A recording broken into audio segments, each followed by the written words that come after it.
Early access games be like, yeah, that's kind of true. We've seen that a lot lately. I mean, my goodness.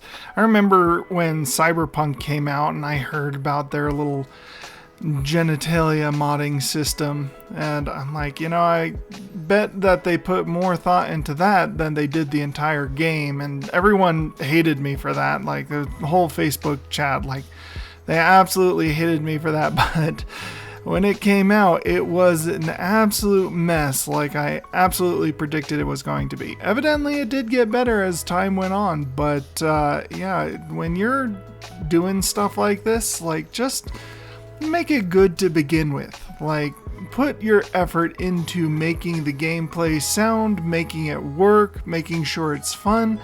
Otherwise, people just aren't going to buy from you again. You may get maybe a good amount of sales on one thing, but nobody's ever coming back to you again. So just make sure that it's good to go when it's ready to go.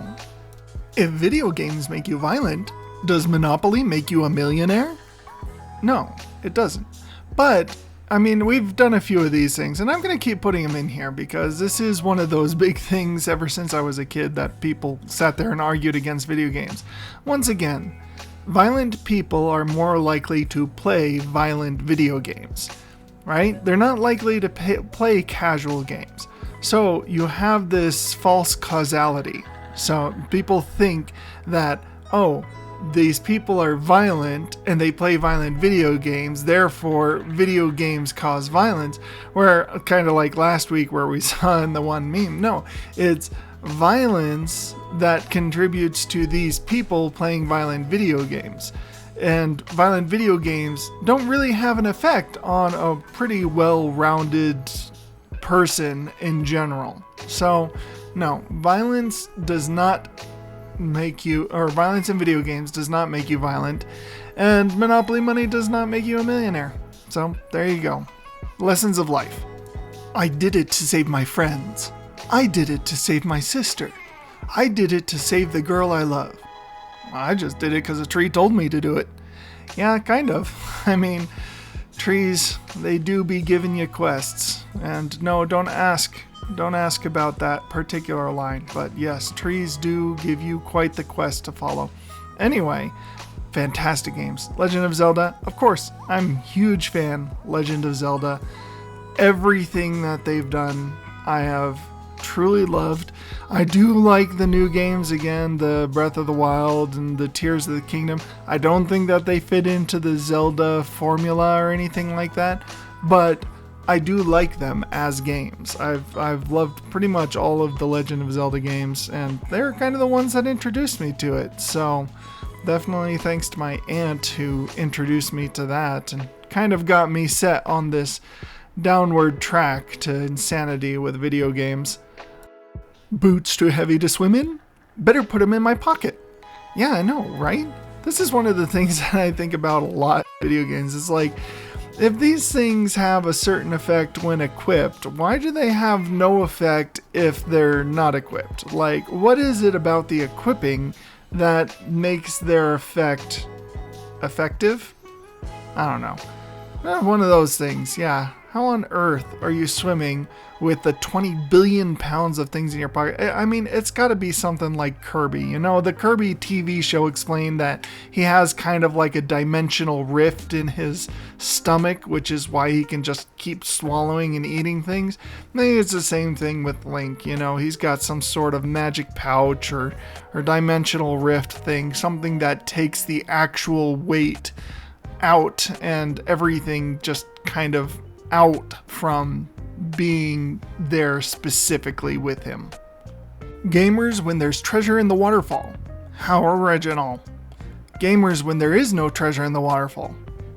What the frick is this? Yeah, absolutely. Absolutely, 100%. You know, it is kind of like one of those things where you look in the background and it's like, oh, there's a waterfall, there's definitely something in there. And then you sit there and go into a game in which there is no treasure behind waterfalls and you're like, what's the point of even having the waterfall there? Just to look pretty? Yeah, no, it's all about the loot, guys. All right? If you have waterfalls, put something behind it. It doesn't matter what it is. Could be just like some sort of strange collectible that's only collected behind rock. Could be just an achievement. Okay, just an achievement. You go behind there and it's like, oh, you went behind a waterfall. Maybe a change of dialogue. Just something so that it is not just empty space. Okay, waterfalls are there to add value. Console users, PC users, people who play mobile games and call themselves gamers. I'm not going anywhere. Yeah, and this is what I was talking about a couple weeks ago, actually. Just, guys, if they like playing, they are games. Mobile games are games, even though they're not like hyper intensive, require all sorts of button inputs or anything like that. They are absolutely games. So people who play them regularly are gamers. I'm sorry. It's just the reality of the situation. You can hate it all you want. You don't have to like it. But the fact of the matter is that if you're playing games on a consistent basis, doesn't really matter what those games are on, you are a gamer. All right, you're not an intense gamer. You're not like a Dark Souls or anything type of like that. And PC, of course, has a lot of capabilities and stuff, more so than any sort of phone you'll ever get. But you are gamers. Just relax. Everyone have fun. When you're waiting on the loading screen for 10 minutes and realize it says press any button to continue. Yeah, and this I blame the developers for. Okay, have a timeout. All right, if there's a loading screen where you have to press X to continue or whatnot, have a timeout after a minute or something like that and just continue on from there. There's no reason to sit there and make them press X to continue. A lot of gamers and a lot of games, you can just pause the game if you need to take a break. You don't need to sit there at loading screens just waiting for it to continue. So don't put this in. There's no reason for it to be in modern video games, period, the end at all. But if they are in modern video games, have a timeout, period. Like have it set to like a minute timer where after a minute of this loading screen, then it just continues automatically with the game. Make everyone's life much easier. Me playing online. My team, a jumbled mess. Other team, well ordered and militaristic. Yeah, absolutely. This is one of the reasons why I don't do multiplayer online games. I have terrible social skills, period. I mean, after all, that's why I do YouTube. Just socializing in general is awful. But the team mechanics and having to rely on somebody else to help you out, and then you get the trolls in your team and then everything else, then you get those players that literally do nothing but play that game, and there's no way that you're ever going to be able to compete in the same cadre as them. And that's just online play. That's why I don't like doing anything with online characters or anything like that. So even in Dark Souls, I don't like the invasion aspect of things, simply because those people play it a lot more than I do. They've been playing for many years more than I do. So what's the point? Just don't play online games. Getting called a hacker, but it's skill. Yeah, sometimes, but I've found that more often than not, when a person is getting called a hacker and they say, no, it's skill, they are actually a hacker. They are actually somebody who is trying to hack the game and make it seem like they're doing so much better than anyone else. That being said, there were some anti-cheat mechanisms that I believe Call of Duty used to use, where if you scored so much in such a short amount of time, if you were playing too well, then they would trigger the anti-cheat on you and all that. But that's something with them and their game mechanics and whatnot. There are people who are really good, better than computers can even possibly comprehend, but there are a lot of people who pretend to be good and actually just aren't good at all. And they just say it's skill, and in fact, they're just using a cheat engine somewhere. Nobody. Me learning my favorite character might actually be evil, even if they aren't a twist villain. Yeah, well, I mean, everyone's the hero of their own story, you know, even in real life. A lot of people are the heroes of their own stories, and no matter what they do, they think that they're doing it for the right reasons. They think that they're the ones who are saving the world. They think that they're the ones who are doing all of the good things, and that's not really the case, and they wind up hurting a lot of people in their attempt to try and be the hero. So it makes sense that it finds its way into video games. It is kind of a common thought process or whatnot. So yeah, sometimes you are the baddie, and a lot of times when you are the baddie, you actually don't know it. Me gets a melee kill. The laser tag. Yeah, yikes. Leave video game stuff in video games. Yeah, don't try and do the stuff you see in video games in real life. And this is something I have to tell my kids all the time. Not quite to this gravity, but not to tell them that the stuff you see in video games are not real life. Don't be doing the stuff you see in video games. You can't break things by jumping on them. Well, you can, but you shouldn't break things by jumping on them. You also probably shouldn't try to find a power-up and fly. Like, that usually doesn't work out to your favor. After a few broken bones and a few bloody nose, they do finally get the idea, but definitely leave the things in the video games in the video games. Leave things in life in life. The TV remote. 10-year-old me takes out the battery from the TV remote to put into the Game Boy. Yep. Oh yeah, I did that a lot. A lot as a kid. Oh my goodness. All of the remotes were sacrificed to the Game Boy. The thing is that, I mean, what else are you gonna do? You just don't have the power. I don't have the power, Captain. So you gotta find it somewhere.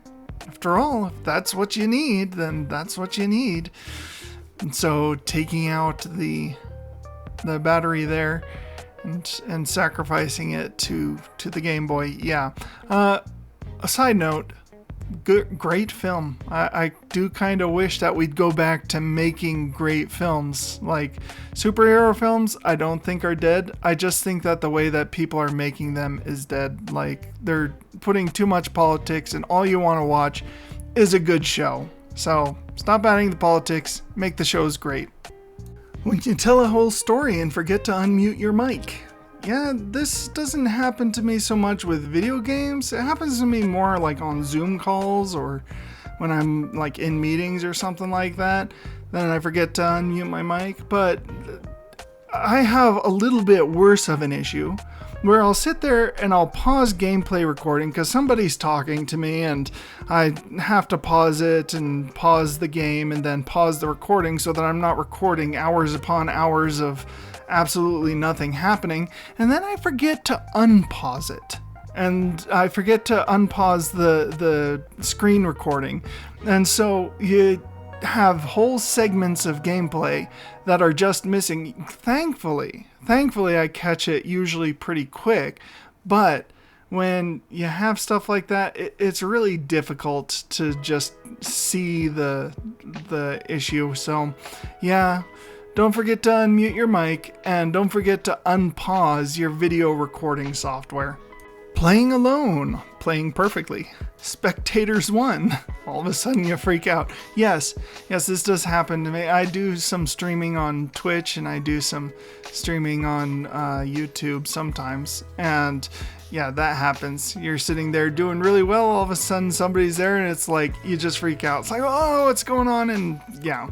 Anyway, a lot of SpongeBob memes. My goodness, that show has contributed to the memeing community probably far more than any other TV show in history. Like, there's just a lot of wacky, relatable stuff there. So, anyway, but yeah, definitely. When you do your streaming, just relax. Don't worry about it. People are there to watch you. Like, they enjoy what they see, so they're there to watch you, and just enjoy it. build up your community, have fun. Me, broke, seeing video game prices go from $60 to $70 to $80. R2, we need to be going down, not up. Yes, I know, exactly. But I did see a few good arguments for that. Like, people do always want better graphics, better this, better that. I don't mind about the graphics so much. Like, I could literally play games that are reminiscent of the PlayStation 1 games, the N64 games, be completely fine with it, as long as the gameplay is awesome and the storyline is fine. But yeah, I don't see the need right now for graphics to advance far beyond what they are. We've already got near photorealism, so just focus on making good games. You don't have to sit there and worry too much about whether or not the graphics are high or how much processing power it needs to take and all that. Just make good video games. Fun gameplay, fun stories, that's all you need. You don't need much more than that, and it doesn't need to be that expensive. Do you know someone over 30 who still plays video games? Well, of course I know him. He's me. Yes. I'm over 30, and I do like to play video games. Yeah, it's just part of life. I grew up with video games, so why would I stop liking video games when I get older? I think people have a really strange sense of values, it's like, oh, if you're not falling into exactly what I think your value is, then you have no value here. So especially when it comes to video games and stuff like that, you see often these people who they're like, oh, well, go out and get a real job. Well, I have a real job, and I have a wife, and I have kids, and I have a whole life aside from video games, but I still love playing my video games, and there are times in which I'll play them for hours upon hours upon hours, and that's because I like it. There are people who watch sporting events for hours upon hours upon hours, and I have no idea what's going on there at all. So, or go out on a golf course and hit a ball for hours upon hours upon hours. So just don't worry about people who care about what age you are while playing video games. It doesn't matter. The important thing is that you're having fun, you're doing what you like, and you're not ignoring the important stuff with it. Link, Hyrule was devastated and everyone died. You disappeared for 100 years. Where did you go? Him on the racetrack, Mario Kart. Yeah. Link has been invited to a lot of other games. I mean, after all, he was in Soul Calibur. He was in at least the GameCube version of Soul Calibur. He was in the Super Smash Brothers. He's in Mario Kart Racing. He's in a lot of stuff. Like, he's invited to a lot of places. So it doesn't surprise me that his world is kind of falling apart without him there. Anyway. But, definitely different Zelda here, okay? We have the Zelda from the the Link from the Ocarina of Time, and then Breath of the Wild. You can definitely tell from the difference in the costumes there. And 3 first, that far ahead, you definitely found the shortcut on that track. WASD, me, left, right, up, and down. Yeah, I never really got that. I don't like the WASD type setup. Like, it just feels weird in my fingers. It kind of like my middle finger is kind of skewed off to the side, which interrupts the A when I'm pressing, and sometimes I accidentally press the A and the W at the same time. And then the S and D never feel quite right, and you have your thumb on the space bar, and then there's a lot of really weird stuff with the WASD that don't really have the same problems with the left, right, up, and down buttons. So I never really got that particular part of PC gaming. Why use the WASD? I imagine it's because you can hot map the other buttons on the side that you would normally be using your right hand with for a little bit faster gameplay. But that's only a guess. I have no idea. I use controllers no matter what I'm playing. Who am I to judge? Also me. Hey, you can judge video games all you want. You can be the most cynical, toxic, invasive type person when it comes to video games, and I really don't care. You can say whatever you like. I am still going to play my video games and I'm going to enjoy them. So you can, and what is it with this guy and his, like, he is very, very nitpicky when it comes to judging things. And I understand, you know, he gets invited to these game shows where they have multiple thousands to millions of dollar prizes. I get it. You know, you have to be quite judgmental and picky, especially when you have a lot of real, actual talent in those places. But you don't have to be so toxic about it, right? People who are genuinely doing what they love to do and are doing their best to do it, you can obviously give constructive criticism. Like, hey, you know what? Your singing was off key. You really need to improve your pitch. You need to improve this, that, or the other thing. All in all, continue doing what you're doing and have fun. Just don't be toxic if you have to be judging. Gaming content uploaded Monday through Saturday. Usually games between Monday and Friday, and memes and other things on Saturdays, as well as every day a 15-second funny, and every Saturday we now have gaming meme uploads. So I hope that you enjoy, and I hope that you become part of the Ultimates here.